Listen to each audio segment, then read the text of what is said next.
Halo guys, Nimo di sini. Kali ini gue akan membahas yang bikin heboh para fans One Piece. Ya, dan pembahasan ini kita ngobrol santai aja ya. Kita akan bahas kenapa Shanks akhir-akhir ini jadi hype banget. Dan tanpa perlu banyak basa-basi lagi, kita langsung saja ke pembahasannya.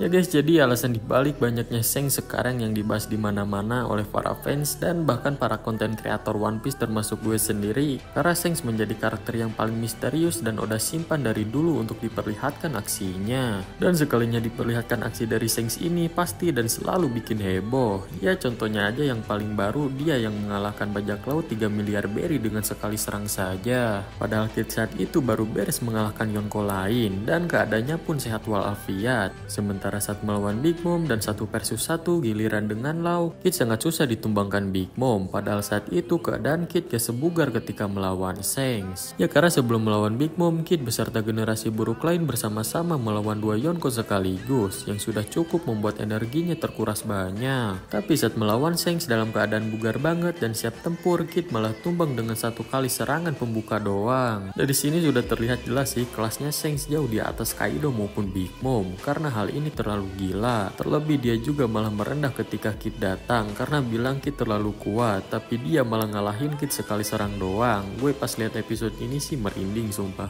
Ya karena gimana enggak, kalian bayangin aja Shanks karakter yang udah simpan aksinya selama 25 tahun lebih. Udah selama itu, jadi gak heran kenapa setiap aksi Shanks dimunculkan selalu bikin heboh. Selain karena sangat jarang diperlihatkan Oda juga selalu membuat Shanks ini spesial. Buktinya aja dari bajak laut dia. Kalau kalian sadar, setiap satu serangan dari dia maupun krunya selalu membuat kita geger. Contohnya Lakiru yang membunuh bandit dengan sekali tembak, Shanks yang mengalahkan Kid dengan sekali serang doang, dan terakhir Yasop yang menghancurkan bajak laut Bartolomeo dengan sekali tembak doang.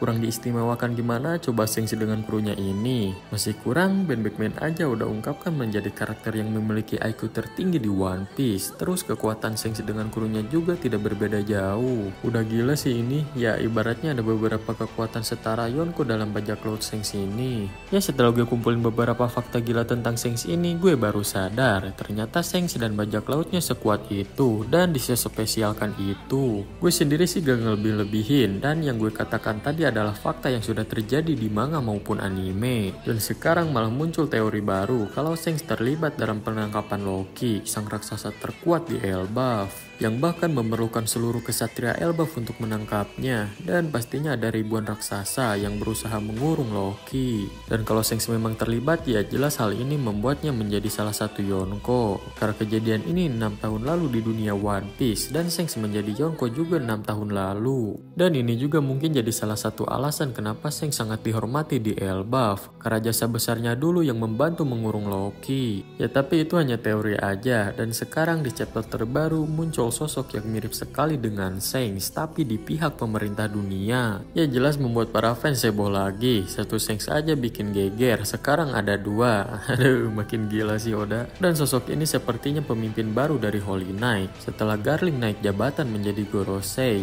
Ya dan sekarang pemimpin baru Holy Knight ini yang sangat mirip dengan Shanks sudah di Elbaf, yang tepatnya berada di Heaven World, tempat teratas di Elbaf. Dan kemunculan dia diteleport di lingkaran seperti para Gorosei. Ya jadi jelas sih pasti dia dikirim Im sama ke sana. Untuk tujuannya sih masih misterius. Cuman kalau menurut gue sendiri pastinya dia bakalan melanjutkan misi Saturnus yang gagal menangkap Nika alias Luffy. Ya entah kenapa sih yang selalu berhubungan dengan Shanks selalu saja bikin heboh dunia One Piece maupun para fansnya. Iya berarti Shanks yang mengobrol dengan para Gorosei berarti itu bukanlah Shanks tapi sosok yang muncul di Elbaf ini, karena sangat mirip sekali, sama-sama memakai jubah hitam. Untuk siapa sosok ini, menurut gue ada 2 kemungkinan, antara saudara kembar Shanks atau kloningan dari Shanks. Ya karena akhir-akhir ini banyak sekali klon karakter di One Piece. Ya tapi kalau menurut kalian gimana nih pendapat tentang Shanks ini? Coba tulis di kolom komentar ya.